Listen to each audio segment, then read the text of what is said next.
Okay, so I just got done watching Scream 6 for the second time in 3D, and this is going to be my spoiler-free discussion on the film. As you all know, the first time that I watched Scream 6, I was not the biggest fan. I flat out hated Scream 6. And so I felt like this film, it deserved a rewatch.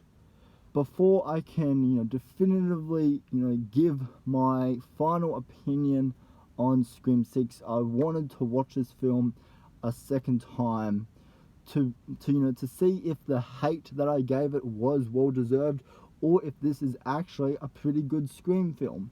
And so, I went to the theater tonight, and I rewatched Scream 6. And this new franchise of films, this is a love and hate relationship for me, because the first time that I watched Scream 5, I flat out hated it. I didn't like that movie until like the third time that I watched it. I rewatched it, Scream 5, a couple of times, and it slowly grew on me. Um, and I watched Scream 5 tonight before I saw Scream 6, and I love Scream 5. I think Scream 5 is a fantastic Scream film, and Scream 6 is no exception to that. The first time I watched this, I did not like it whatsoever. I think it's just I'm having a hard time, watching these films, not seeing the legacy characters play such a big part in the story, because we all love, Sidney Prescott, we all love, Dewey, Gale Weathers, and all that, and just kind of see them not have the vocal point of a Scream film. I think, I think that will just take some time to get used to, because I think this new franchise is certainly based on Generation Z. I think this franchise it's based on Sam and Tara. I think they're our two, they're our Sidney Prescott and Gale Weathers of this new franchise.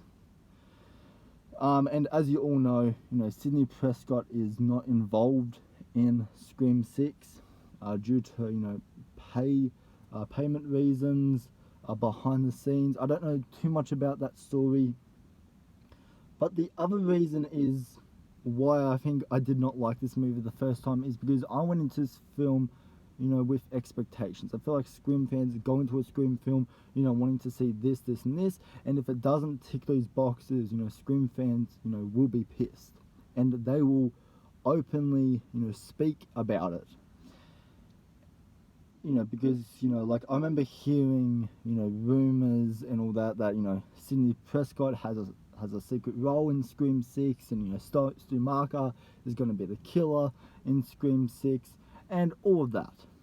Um, and so I think hearing that for months and months and months, and and predicting who the killers are going to be, what type of kills are we going to get in Scream 6, because like that's a part of the fun of a Scream film, is the who done it aspect of the story. That's why we all go to a Scream film. As much as we love the kills and gore, it's the who done it. That's kind of what just drags us to watching another Scream film. When it comes out, is we want to know what the killer's motives are, why are they after these characters, and the light just went off. Does not want to turn back on, that's fine lighting right there. That's pretty good, It actually looks pretty creepy, actually, so, that's cool, and so, I think your expectations do get to a lot of people's head. And, I think that's where a lot of the criticism, does come, with this new franchise of films. But anyways, moving past that, let's get into Scream 6. This time around, I fucking love Scream 6. This isn't the best Scream sequel in the franchise, but I would honestly say, probably top 3 for me. Because, Scream 1 is obviously, like the quintessential, slasher film of this franchise. Followed by, I would say, I prefer Scream 4 just a little bit more than Scream 6. But the thing I love about this film is the fact that it feels different. Like it's it's the same formula that we've seen in every other Scream film, but like there's a few changes, and there's a few welcomed additions to this new installment, uh, of Scream. And and I want to get into some of them, but first of all I want to talk about the legacy characters. So Gale Weathers and Kirby return in this film, and Gale Weathers I think is definitely going to be a standout in this film for a lot of people. She had some of my favorite sequences. There's a few bait and switch with her character that I loved. Like there's a signature scene in every Scream movie where she gets punched in the face. There's a really cool change of direction with that, and how Gale Weathers is always kind of one step ahead. Like she knows like the formula of a stab film like the back of her hand, and so like the film does have some fun with that formula for her character. And she has one of my favorite sequences in the entire film where Ghostface is chasing her, and there's a scene where she outsmarts Ghostface, and I chewed up every bit of that sequence. I fucking loved what they did with Gale Weathers in this film. She's not in the film a whole lot. I would say she has about maybe 7 to 8 minutes of screen time in this film, but like those 8 minutes like is so well earned in the film. I think I think this is honestly the best Gale Weathers has been since the original Scream. And now Kirby, it has been over a decade since we first saw her appearance in Scream 4. And I think what people love about Kirby is she's just like one of us. She's a horror fan. She knows her horror knowledge going from like Argento to a fucking like John Carpenter, and she knows her horror films really well. And I think that's why the audience relates. And while the that part of her character is still in here, there's like a really cool moment where they're going back, I think it was what's her name, can't think of her name at the moment, but like there's a conversation towards the middle of the film where like they're going back and forth with horror films and all that, and like talking about Candyman and all of that. And like I love that because that is so Kirby. But in this film, she is playing an FBI agent, and while I would say the film doesn't really center around Kirby, I don't think she was really needed in this film. While she does have some cool scenes in the movie for sure, I just didn't feel like they really utilized Kirby to their best advantage. Like, keep in mind, there is a lot going on in this film, and this is the longest Scream film to date. This film is going in at 2 hours and 2 minutes. But like I think with Kirby, so yeah, throat's a bit dry. I think with Kirby, I just didn't really feel like there was much of a purpose that she had. Like she has an attachment to Sam and Tara, but like that's not really dived into that much. And I felt like the film could have given us kind of more of a reason to believe that that Kirby is back, instead of just saying like, oh, she's back because she survived the events of Scream 4. And like there is an interesting point she brings up when she is talking about her return, which I can't get into, that that is a bit hard to believe. But yeah, I don't know, Kirby's character in this film is a mixed bag for me. And now the kills, the glorious carnage that Scream 6 has to offer, the gore, the blood, the guts, all of that is in here in spades. These are some of the most violent and vicious kills we have ever seen in the Scream franchise. Like, the kills in this film, while they aren't creative, they aren't unique, like, the kills in this film are very bloody. This is definitely in conversation for being one of, if not the bloodiest Scream film yet. I would say that this film is in debate with Scream 4. I don't know which one's more bloody. I would have to rewatch Scream 4 again. But, you know, this film is definitely high on the ranks as having one of the highest body counts in a Scream film. But all of the kills that we get are absolutely glorious. And the film here does not shy away from its on-screen kills. All of the kills here that we do get, you know, it's a lot of kind of what we've seen before. It's a lot of like the just, you know, like the simple stabby stab, you know, which I did feel like, you know, it was a bit boring, but, you know, like they added some, I don't know, like they added some kind of like unique take on it, you know, that I really enjoyed. But all of the kills in this film, you know, are really good for the most part, and there's definitely some of the most, you know, memorable kills. Like we get fucking eye gouges in this film. There's a lot of gut shots. There's a lot of, yeah, there is everything in this film. This is the full package when it comes to the kills. What else is there to talk about? Samantha in this film, I think her character is definitely more developed in this film. But the thing I can't stand in this film is Sam's performance. She can't act for shit, this girl. I mean, she was better in Scream 5 than in this. In this film, she has like the exact same face throughout the whole goddamn film. And even in the emotional scenes, like, she can't act for shit. I just found her performance dull in this film. And since a lot of the screen time is on her, you know, her character becomes, you know, boring at a point. While there's an interesting arc in the film for her, I just could not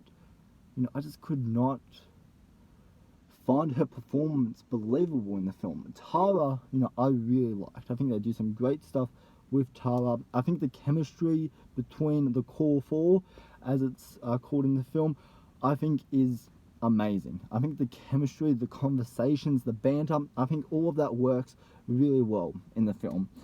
And now to talk about the killer reveal, don't worry, I won't get into any specifics. The killer reveal I liked much more this time around. I think the reveal, I think it makes sense. I think it connects in well with what Scream 5 set up and where Scream 5 ended. I think this film leads into really well. I don't think Scream 6 really utilizes the New York setting. You know, I would have loved to see a scene, you know, where fucking, you know, Ghostface is in Times Square and he's just, you know, slaughtering people, you know, left and right.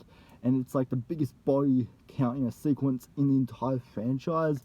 You know, I just would have loved to see that, you know, Times Square, you know, just filled in blood and all of that. Like, that would have just been such a sick sequence. And, you know, you have this utilization of New York at your hands now, but you aren't using it. Yeah, I just felt like there was a lot of time spent at, you know, college, the hotel, you know, like there's a really cool, you know, subway sequence. That's it. Like, that's it. They don't really utilize New York in this film, really. And so, you know, that was a disappointment to me with this film. What else is there to talk about? The motives of the killers are also, you know, very realistic. You see where the killers are coming from, and while the reveal isn't a surprise, I mean, it is so obvious. It is so fucking obvious in the first 15 minutes of this movie. Like, as soon as these characters are introduced, like, you can really just pinpoint that, you know, that's going to be the killer, that's the killer, that's the killer, I fucking have you, asshole, you know? And so, you know, Scream 5 had a better surprise with the killers than what this film does. Like, to me, the killers in this film were just, it was so noticeable.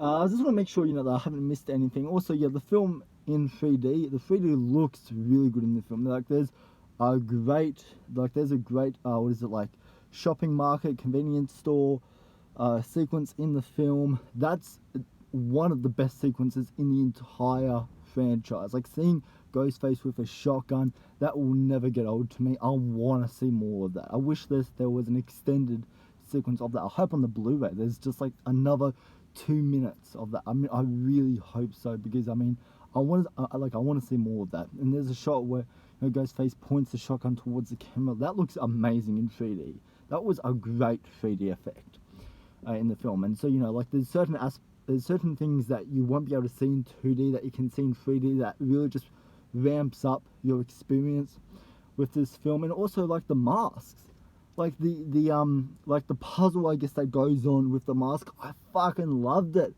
I love the nostalgia, of seeing like that museum and all that, where you're seeing like the TV that landed on Stumacher's head. You're seeing Mrs. Loomis's like outfit.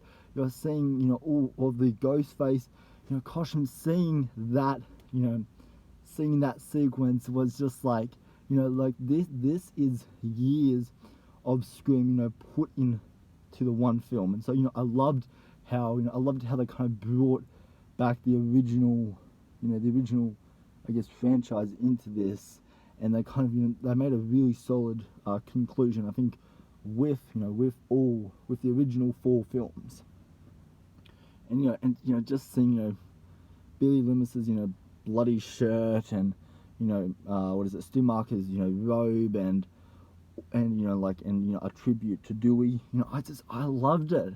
I fucking loved every bit of that sequence in this film.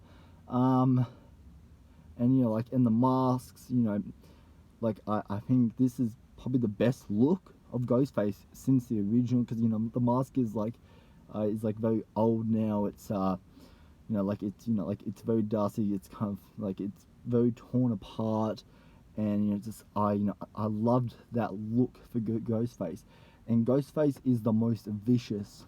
This is probably, if anything, the most vicious Ghostface I think we've ever seen in this franchise, because Ghostface, he will fuck people up. If you are in his way, he will fuck you up.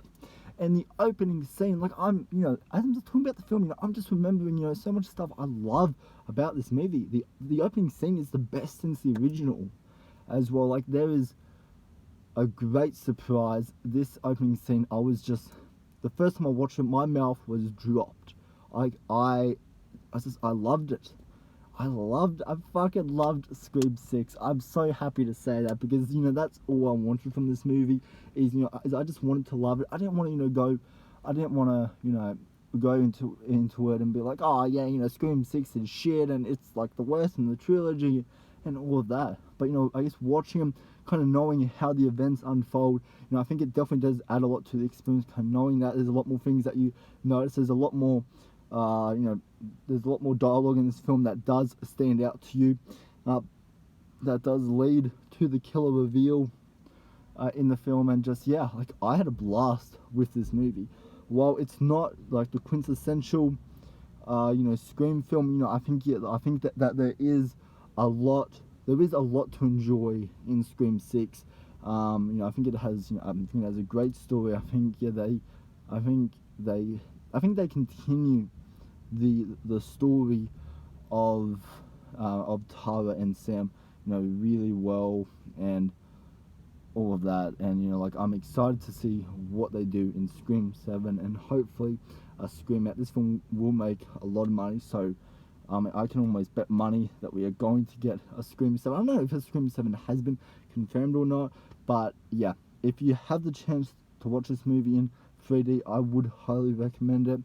The film, there's not many pop out effects, but there is a lot of depth added to almost every shot.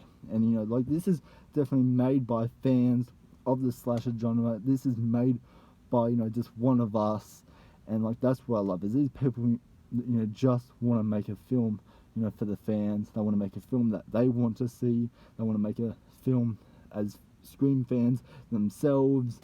And yeah, Radio Silence here did such an amazing job with this film, and I cannot wait to check out Scream 6 again. So yeah, let me know down in the comments, have you seen Scream 6, which I'm sure you have.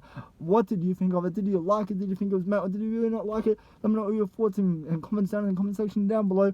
So anyways, guys, sorry, throat was dry again.